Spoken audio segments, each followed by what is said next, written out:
A couple of years ago, I visited the Immigration Museum at Ellis Island, New York.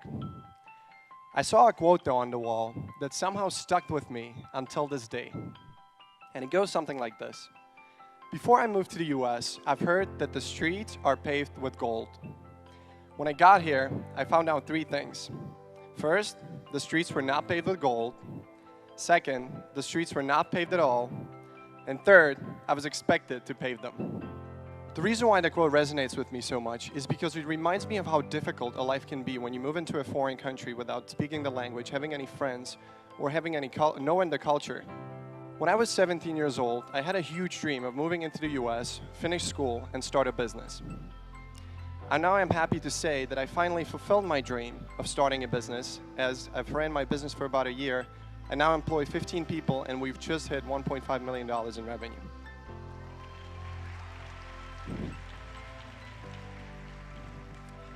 I'm not the most seasoned entrepreneur out there, but I do want to share three key pieces of advice that have helped me succeed as a college entrepreneur. The number one thing to starting any business is to find a problem. Might sound easier than it is, but finding a problem is the key ingredient to starting any business. Now you might wonder, how do I find a problem? Well, start with yourself. Start with your hobbies and the things you like to do. Do you like traveling? Do you like sports? Do you like video games? Either one of these things, there's a bunch of challenges that surround that particular hobby that might be waiting for your business idea.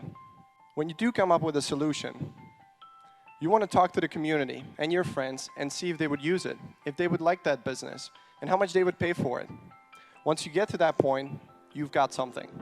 When I was a sophomore in college, I was approached by a friend of mine who's asked me to buy an Under Armour t-shirt for him here in the US and ship it to the Czech Republic. I didn't really understand why he's asking me to do this, so I started doing some research. It turns out there's a lot of businesses here in the States that don't ship products internationally or don't accept foreign payments. On the other hand, I knew there's millions of people that don't have access to the same products. And so I started a business. I paid a friend of mine $100 to create a very basic website for me that would basically explain to people how to buy from the US, and I would ship it to them overseas.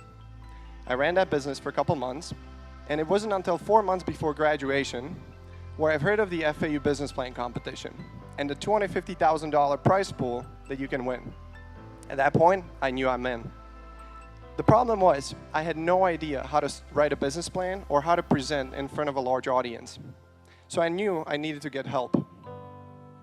I found out about the free seminars that Florida Atlantic University was offering to young startups to help them write business plans.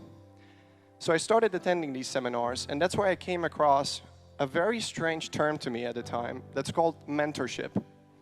The reason why I say it's strange is because mentorship is a concept of experienced business people that have been there, they have done it, they have successfully started, launched, exited businesses. And now they want to help people, young people like myself, to get their business to the next level for free. Now that's the biggest catch. That's the thing that I couldn't understand. I couldn't understand how somebody would volunteer their time for free and not want anything for it. The reason why I don't understand it, or I didn't understand it, was because coming from a post-communist country, you get nothing for free. And then when you do, there's usually a catch.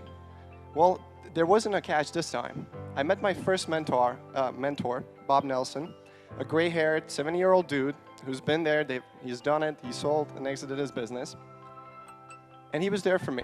He's helped me to write a killer presentation, a business plan, and helped me win the first place at the FAU business plan competition.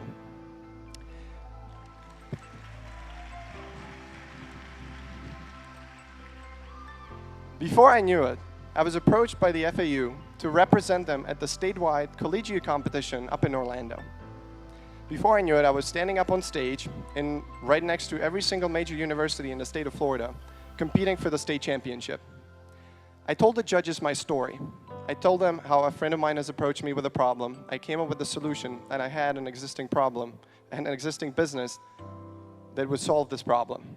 They loved it so much that they thought that FAU and me should win the first place in the collegiate statewide competition. And that was a great feeling. That was one of my best accomplishments so far. And at that point, I knew there's no going back. I've joined the FAU Tech Runway Accelerator program that is designed to help young companies and young people like me to succeed in their business. And that's exactly what they've done for me. They've provided me with capital, space, and a bunch of other gray-haired mentors to help me get my business to the next level. And that brings me to my third piece of advice, which is to bootstrap. Now, bootstrapping basically means don't spend money on things you don't necessarily need. It's really easy to spend money, but it's a lot harder to make them.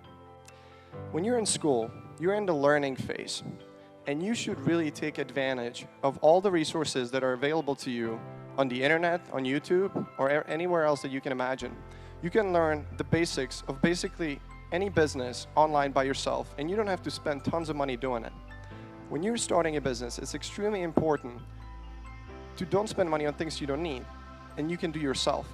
When you get to the point where you validate the business, you validate your concept, and you know that you can move forward, at that point, you can start spending as much money as you want, but you can have intelligent conversation with those people because you'll know the basic Photoshop, basic accounting, basic sales and marketing.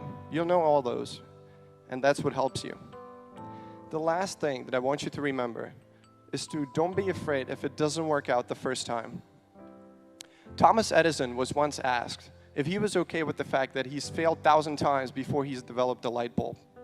He simply smiled and said, "I didn't fail 1,000 times. It just happened to be a 1,000-step process." And that's exactly how you should look at it. Your mindset has to be set on you succeeding.